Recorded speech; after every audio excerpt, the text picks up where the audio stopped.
Baik sahabat semua, untuk menghasilkan kualitas daripada ayam kita lebih maksimal, yang harus kita perhatikan selain daripada perawatan memberikan pakan, ayam kita pun memerlukan sterilisasi kandang dan penanganan kandang yang baik ya, untuk berbudidaya ayam pelung lebih modern.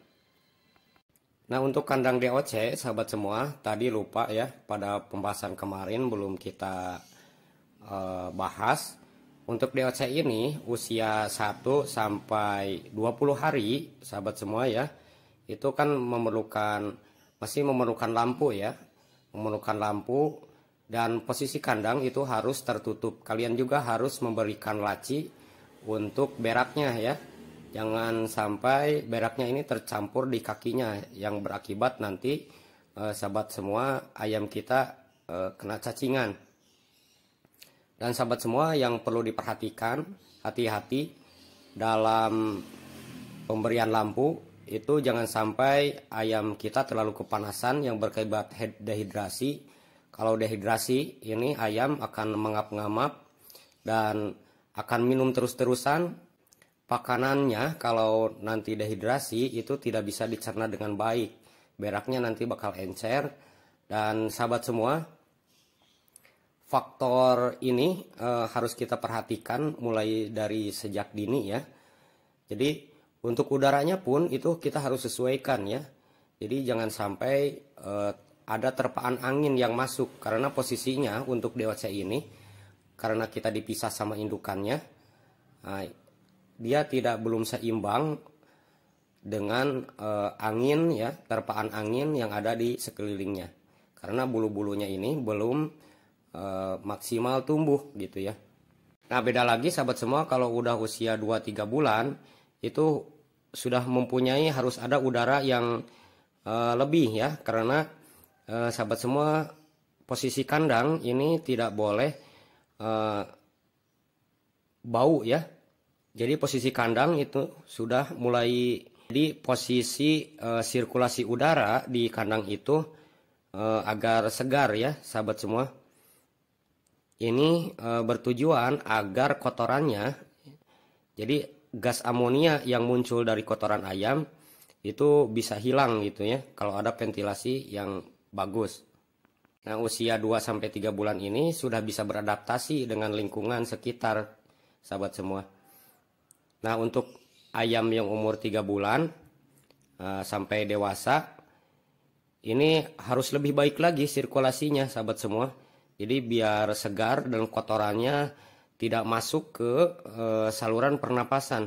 Karena yang dikhawatirkan oleh kita adalah menjaga pernapasan daripada ayam pelung kita dari sejak dini.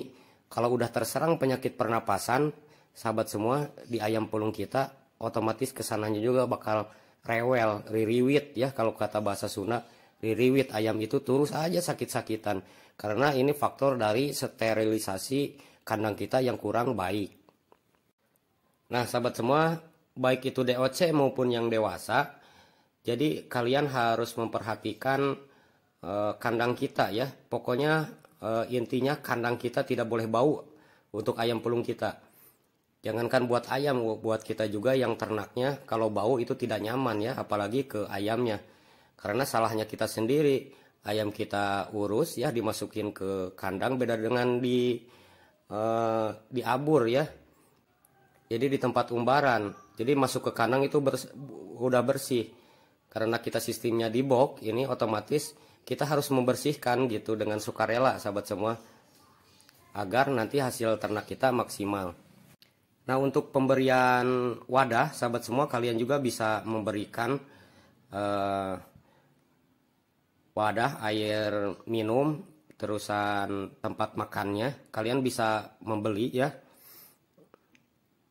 tempat pakanan plastik itu bisa ada yang kecil, besar, yang sedang gitu. Nanti disesuaikan aja dengan usia daripada ayam.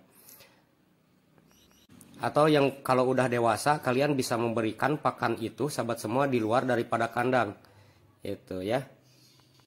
Nah, untuk kandang yang di ajeng, tempat air minumnya, kalian juga bisa membeli ya di toko pakan, itu ada tempatnya yang bisa digantung, cantolan sahabat semua. Ini ada 2, nanti bisa ditaruh buat makanannya dan juga buat minumannya, sehingga dia kalau bisa berkokok itu bisa minum dulu dan menghasilkan suaranya tidak serak gitu ya.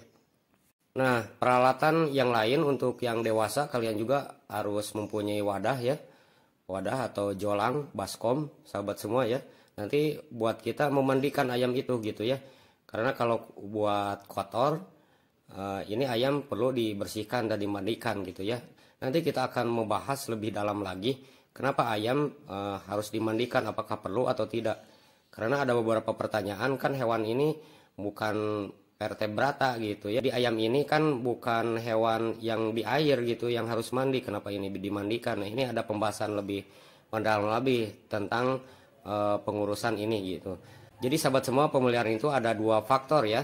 Yang pertama pemeliharaan internal, yang kedua pemeliharaan eksternal. Eksternal itu sahabat semua mulai dari kita memandikan, latihan gitu ya.